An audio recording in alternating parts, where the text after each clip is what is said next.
शहरामध्ये आज सकाळी एक गुन्हा दाखल झालाय, ज्याच्यामध्ये एक महिला डॉक्टर यांनी सुसाईड केलं आणि त्या सुसाईड करताना त्यांनी स्वतःच्या हातावर 2 नावं लिहून ठेवली, ज्याच्यामध्ये एक आमचे PS आहेत फलटण ग्रामीणचे आणि अजून एक सिव्हिलियन व्यक्ती आहेत.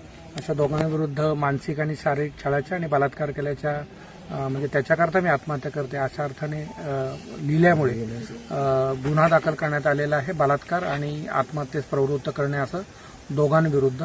एक आमचे PS आहेत, त्यातले आहेत फलटण ग्रामीण पोलीस स्टेशनचे. हा गुन्हा दाखल झाला फलटण शहरमध्ये, कारण त्यांनी ज्या हॉटेलमध्ये आत्महत्या केली ते हॉटेल फलटण शहरमध्ये आहे आणि या दोघांविरुद्ध गुन्हा दाखल झाला आहे. आरोपींना पकडण्याकरता टीम रवाना करण्यात आलेली आहेत. मीनवाईल PSI जे आहेत त्यांच्याविरुद्ध गुन्हा दाखल झाल्यामुळे पेंडिंग इन्क्वायरी त्यांना लगेच तात्काळ सस्पेंड करण्यात आलेला आहे. साहेब, ह्या एक प्रकार